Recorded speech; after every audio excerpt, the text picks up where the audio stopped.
नमस्कार, मैं हूं पल्लवी झा। खास कार्यक्रम आपकी सेहत में आज हम बात करेंगे साइलेंट हार्ट अटैक की। दिल की बीमारियों के मामलों में अब साइलेंट हार्ट अटैक एक बड़ी चिंता बनकर सामने आ रहा है। दरअसल भारत में हार्ट अटैक के मामले बहुत तेजी से बढ़ रहे हैं। भारत में सिर्फ एक साल में हार्ट अटैक से 11,000 से ज्यादा मौतें हुई हैं।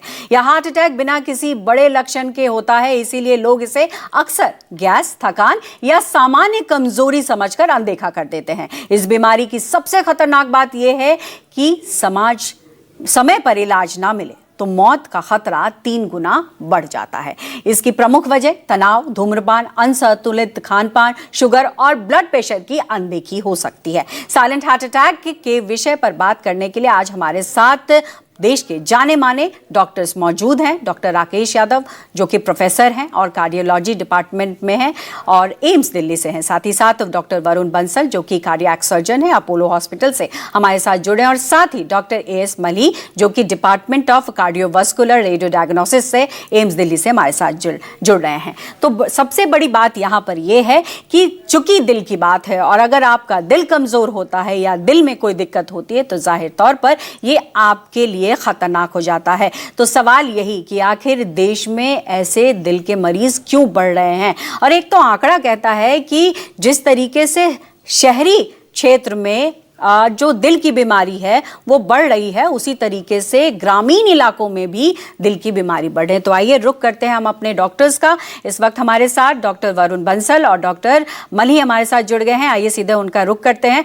डॉक्टर वरुण, सबसे पहले मैं आप दोनों का स्वागत करते हुए सवाल डॉक्टर वरुण बंसल आपसे करूंगी कि जो स्थिति इस वक्त पैदा हुई है और हम जो बीते कुछ सालों से देख रहे हैं, न बिना कुछ कहे लोगों को हार्ट अटैक आ जा रहे हैं। सिम्टम्स कई बार समझ में लोगों को नहीं आते। आखिर ऐसा क्यों हो रहा है देश में? इसके मल्टीपल रीजंस हैं। इसका रीजन एक तो जैसे कि आपने पहले ही बताया कि खान पान में, जीवन शैली में बदलाव हो रहा है। लोगों को अपने काम की ज्यादा चिंता है, अपने स्वास्थ्य की कम चिंता है, तो लोग अपने खान पान के बारे में इतना ध्यान नहीं दे रहे।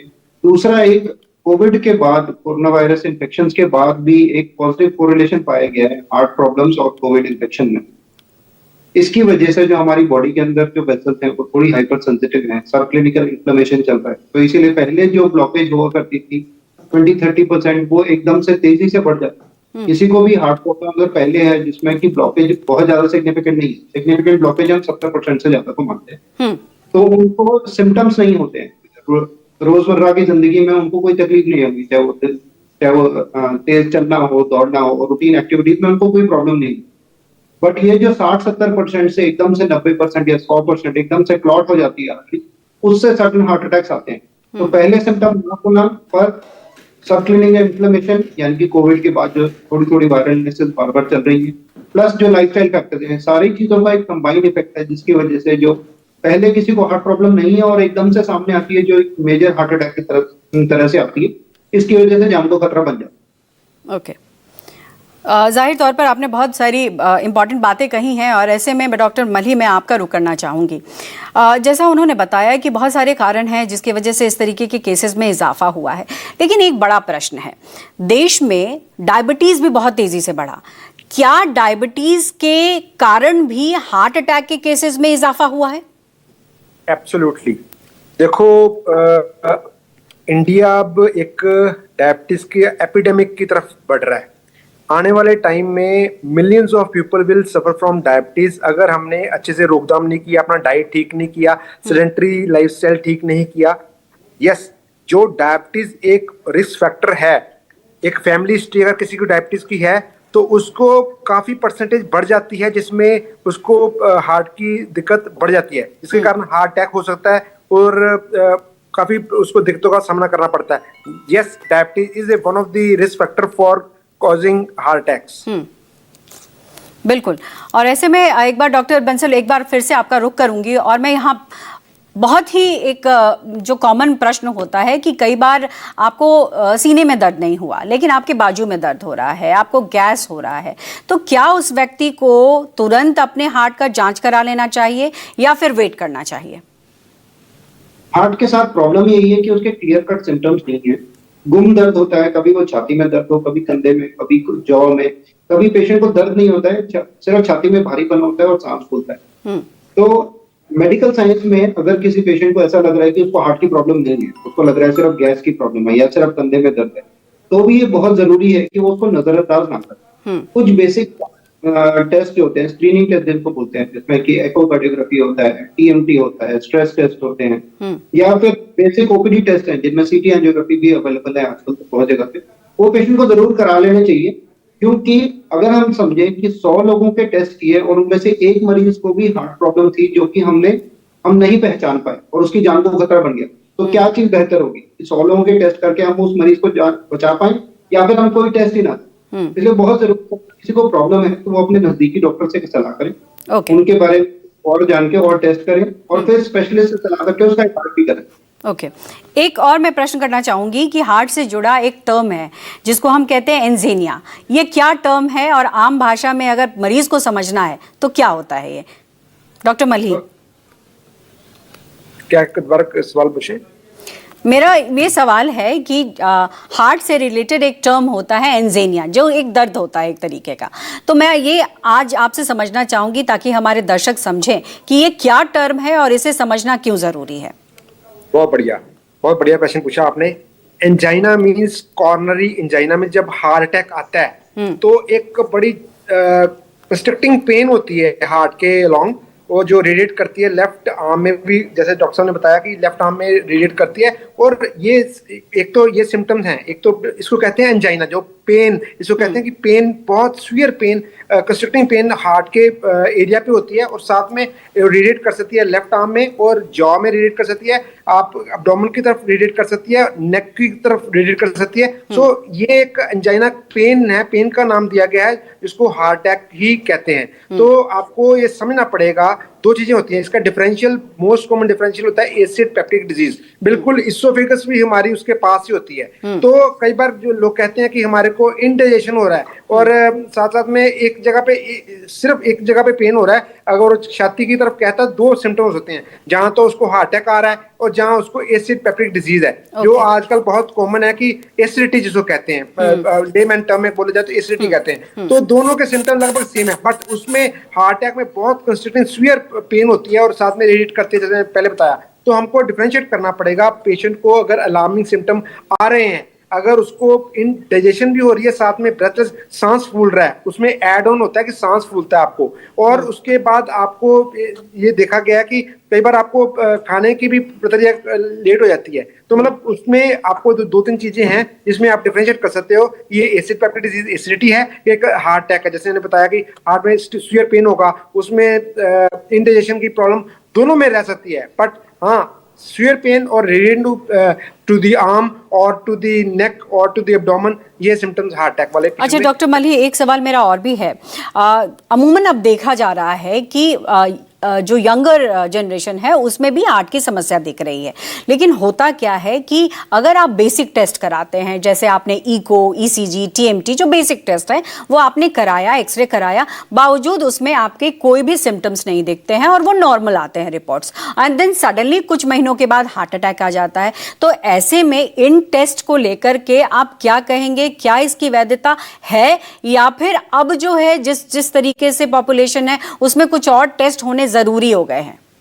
जो बहुत बढ़िया सवाल आपने पूछा। So it is related to diagnosis of whether the patient is having heart attack. आने वाले प्री अलार्मिंग सिम्टम्स वो देगा कि नहीं देगा। सो पेशेंट बिल्कुल नॉर्मल है, और अगर यंग अडल्ट की बात करता हूँ, ओल्ड एज की बात करता हूँ। पहले मैं ओल्ड एज की बात करता हूँ, जो बिल्कुल कॉमन सिनेरियो होता है, उसमें हमारे को रेगुलर ब्लड प्रेशर चेकिंग करनी बड़ी जरूरी है। उसके बाद मतलब एक एज के बाद, 60 के बाद, अगर आपको ब्रेथलेसनेस भी आ रही है, चलने में कोई दिक्कत आ रही है, सांस फूल रहा है, तो आप ईसीजी करा सकते हो। जैसे डॉक्टर साहब ने बताया, echocardiography, stress echocardiography, treadmill testing, ये तो नॉर्मल टेस्ट है जो करने चाहिए। हाँ, आजकल की जनरेशन में एक सीटी कॉर्नरी कैल्शियम स्कोरिंग आता है, उसमें अगर 0 है तो आपको आने वाले टाइम में 5 साल 10 साल में रिस्क बहुत कम होगा, ये बताता है। हाँ, उसमें अगर कैल्शियम स्कोरिंग देखा जाए माइल्ड, मॉडरेट, सीवियर 400 से ऊपर है तो आपको 100% रिस्क है कि आपको आने वाले टाइम में हार्ट अटैक हो सकता है।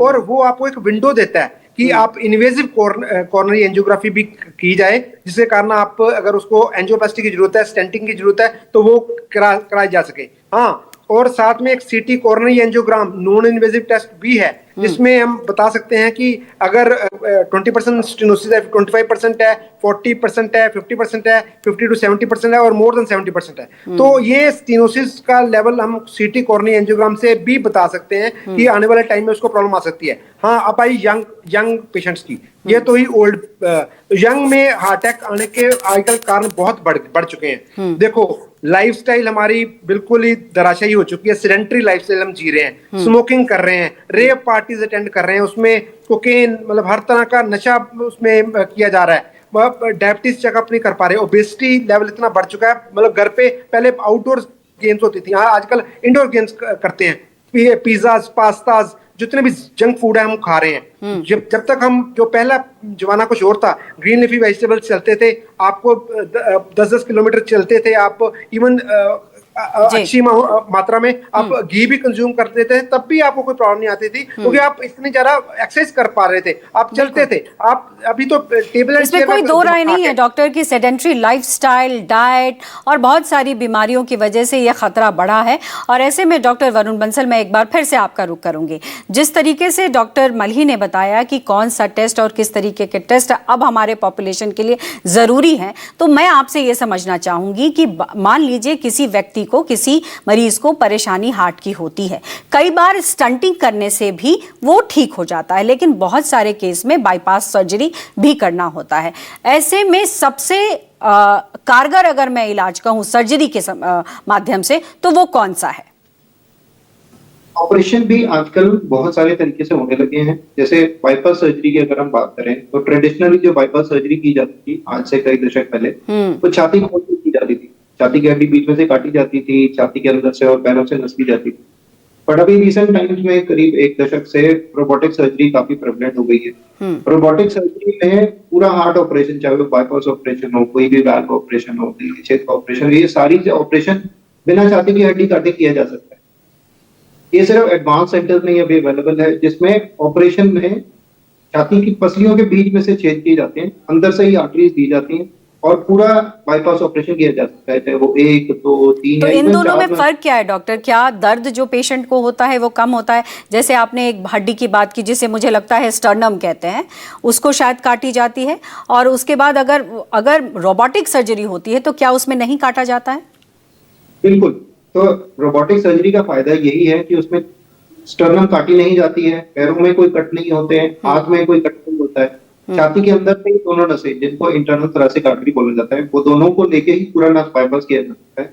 इससे पेशेंट को दर्द नहीं होता है, ब्लीडिंग के चांसेस बहुत कम होते हैं, क्योंकि छाती की हड्डी नहीं काटनी पड़ती है। पेशेंट को आईसीयू के अंदर करीब 1 ही दिन रहना पड़ता है, हॉस्पिटल में तीसरे या चौथे दिन छुट्टी हो जाती है। या तो बहुत जरूरी है कि उनको अपने काम पे वापस जाने की जल्दी होती है, क्योंकि अगर कोई एक जो डर था डॉक्टर, मैं डॉक्टर वरुण बंसल आपसे समझ रहा हूँ, एक जो डर था ऑपरेशन को लेकर, खासकर कि जब बाईपास सर्जरी की बात होती थी तो लोग काफी खौफज़दा हो जाते थे कि बड़ा ऑपरेशन हो रहा है। क्या आपको लगता है कि with the time bypass surgery common हो चुका है और ऐसे जो हार्ट में, आर्टरीज में जो प्लैक जमते हैं वो अब कॉमन हो रहे हैं? बिल्कुल। एक तो पहले तो ये डिजीज बहुत कॉमन हो गया है, जो कोरोनरी आर्टरी डिजीज का इंसिडेंस बहुत बढ़ गया है। दूसरा, इसके ट्रीटमेंट भी बहुत कॉमन हो गए हैं, क्योंकि ये गवर्नमेंट के इनिशिएटिव्स है। जो हार्ट सर्जरी है वो जगह जगह पे अवेलेबल है आजकल। रेफरेंस सेंटर्स यानी टियर 2 सिटी, टियर 3 सिटीज में भी हार्ट सेंटर्स बनने लगे हैं, जहाँ पे कि बाईपास सर्जरी, एंजियोग्राफी, एंजियोप्लास्टी की सारी सुविधाएं उपलब्ध है। रोबोटिक सर्जरी टियर 2 या टियर 3 सिटीज में नहीं पहुंची है, उसके मल्टीपल रीजन है। एक तो ट्रेनिंग है, सर्जिकल ट्रेनिंग, फिर दूसरा है जो टेक्नोलॉजी पेनिट्रेशन है वो इतना भी नहीं है, थोड़ा कॉस्ट फैक्टर्स हैं जो धीरे धीरे और कम हो रहे हैं। विद टाइम जैसे नंबर बढ़ेंगे तो कॉस्ट भी कम हो रही है। बट डेफिनेटली ये एडवांटेजेस है, क्योंकि इसमें पेशेंट को अपने काम में जाने में ज्यादा टाइम नहीं लगता है। पेशेंट 10 से 12 दिन में अपने काम पे लौट सकता है, जो यंग लोग हैं। अगर आप रोबोटिक सर्जरी करते हैं तो, अदरवाइज अगर ओपन सर्जरी करें तो उसमें करीब 6 हफ्ते का रेस्ट रहता है। किसी भी हड्डी को जुड़ने में 6 हफ्ते लगते हैं, तो करीब 1.5 से 2 महीने का रेस्ट रहता है, तो पेशेंट उसमें एक्टिव लाइफस्टाइल में नहीं जी सकता। ओवरऑल लॉन्ग टर्म में दोनों ऑपरेशन बहुत ही फायदेमंद है। डिपेंड करेगा कौन से मरीज को कौन सा ऑपरेशन चाहिए। हर एक थेरेपी हर पेशेंट पे एप्लीकेबल नहीं होती है। पेशेंट सिलेक्शन इंपॉर्टेंट है, इसीलिए रोल ऑफ डॉक्टर्स इंपॉर्टेंट है कि वो सोच समझ के पर पेशेंट उनके हिसाब से फैसला करें, या ऐसा नहीं हो कि हर एक थेरेपी हर किसी के लिए एप्लीकेबल। तो रोबोटिक सर्जरी हो, मिनिमल इन्वेजिव सर्जरी हो या ओपन चेस्ट सर्जरी हो, जिसमें कि ट्रेडिशनल सर्जरी, तीनों ही बहुत ही एफिशिएंट और बहुत ही यूजफुल प्रोसीजर्स हैं जो पेशेंट को फायदा करते हैं। पर धीरे धीरे with technology enabling us, technology के एनेबलर है, टेक्नोलॉजी एनेबलिंग अस, हम ये देख रहे हैं कि छाती की हड्डी को बिल्कुल भी ना काटना पड़े, कहीं पे भी छेद ना हो, थोड़ा सा भी छेद ना हो, और हम 5 मिलीमीटर के छेद से ही पूरा ऑपरेशन कर दिया जाए। ये टेक्नोलॉजी अब इंडिया में आ गई है। अब ये जो रोबोट्स हैं वो भी इंडिया में बनने लगे हैं। इंडियन कंपनीज हैं जो रोबोट्स बना रही हैं, जिसकी वजह से कॉस्ट फैक्टर्स कम हो गए। बहुत सारे हॉस्पिटल में ये भी अच्छी बात है डॉक्टर की बीमारी बेशक बढ़ रही है, लेकिन टेक्नोलॉजी भी आ रही है जिससे कि समस्याओं का निदान किया जा सके। डॉक्टर मल्ही, आपने बहुत बारीकी से समझाया कि कौन से टेस्ट अब जो है वो करने ज़रूरी हो गए, लेकिन एक कहावत भी है कि एक्सेसिव जो इन्वेस्टिगेशन है can lead to death also. So इसमें ये भी कई बार हो जाता है कि पेशेंट जो है बहुत ज़्यादा टेस्ट करा लेते हैं और उसकी वजह से कई बार जो है जो डिप्रेशन हो जाता है, कई बार एंजाइटी बढ़ जाती है, कई बार टेंशन बढ़ जाती है। तो ऐसे में जो 30 से ऊपर के वर्ग हैं वो क्या टेस्ट कराएं और क्या ना कराएं? बहुत बढ़िया प्रश्न। देखो, सबसे पहले जो नॉन इन्वेजिव टेस्ट की बात करूंगा, उसमें कोई हम इन्वेड नहीं कर रहे बॉडी में, तो वो सिंपल टेस्ट है। सबसे पहले रेगुलर हेल्थ चेकअप में सबसे पहले ब्लड प्रेशर किया जाएगा। तो ब्लड प्रेशर को आपको देखना पड़ेगा कि पेशेंट इज हाइपरटेंसिव। उसके बाद आप ईसीजी कर सकते हो, उसके बाद इकोकार्डियोग्राफ कर सकते हो। और मैंने जैसे मैं बताया कि 2 तरह के मैंने सीटी स्कैन बताए, एक कोरोनरी कैल्शियम स्कोरिंग बताई, वो भी नॉन इन्वेजिव टेस्ट है, कुछ भी नहीं करना उसमें, इन्वेड भी नहीं करना, इवन सुई भी नहीं लगेगी कोरोनरी कैल्शियम स्कोर में, तो आप वो जांच कर सकते हो। स्ट्रेस टेस्टिंग है, वो भी एक तरह का इकोकार्डियोग्राम स्ट्रेस टेस्ट करते हैं, वो भी एक नॉन इन्वेजिव टेस्ट है। फिर ट्रेडमिल टेस्ट करते हैं, वो भी एक नॉन इन्वेजिव टेस्ट है।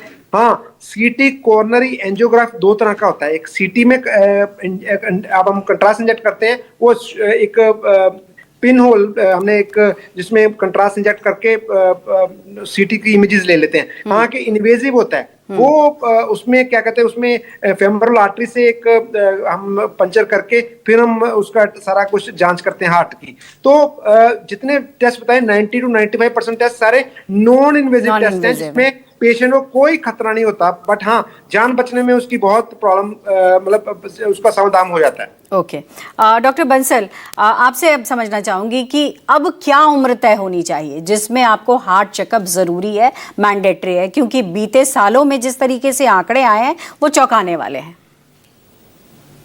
इसके लिए समझना जरूरी है कि पेशेंट की अपनी हिस्ट्री कैसी है। अगर हम इकोनॉमिक्स पे लिया जाए और हम सबको बोले कि 40 साल की उम्र पे आप अपना टेस्ट कराने लगो, तो ये हेल्थ केयर बर्डन भी है। जैसे कि हमने कोविड में भी देखा कि बहुत सारे मरीज हॉस्पिटल आने लगे, तो हेल्थ केयर पे ओवर बर्डन हो जाता है। तो इसलिए ये जरूरी नहीं है कि हम एज डिफाइन करें, ये जरूरी है कि हम पेशेंट प्रोफाइल डिफाइन करें। अगर किसी पेशेंट की किसी भी इंसान के फैमिली हिस्ट्री पॉजिटिव, कि उनके पेरेंट्स को blood pressure, sugar, heart problems रही है, उनका अपना लाइफस्टाइल खराब है, वो स्मोकिंग करते हैं, तो उनको जल्दी एज से शुरू करना। चलिए, अगर पेशेंट को हार्ट प्रॉब्लम नहीं है, उनके फैमिली में हार्ट प्रॉब्लम नहीं है, तो वो जो कन्वेंशनल तरीका है जिसमें 50 साल की उम्र के बाद वो हर साल टेस्ट कराते थे, वो कराते थे। चलिए, बहुत बहुत शुक्रिया आप दोनों डॉक्टर का, और जिस तरीके से, जिस बारीकी से हमारे दर्शकों को आपने समझाया है कि हार्ट को कैसे हेल्दी रखना है, साथ ही साथ कौन कौन से इन्वेस्टिगेशन है वो कराने हैं, मुझे लगता है आज हमारे दर्शकों के लिए बहुत लाभदायक होने वाला है। आज के कार्यक्रम में इतना ही, दीजिए इजाजत, स्वस्थ रहिए, सुरक्षित रहिए और बने रहिए News 24 के साथ।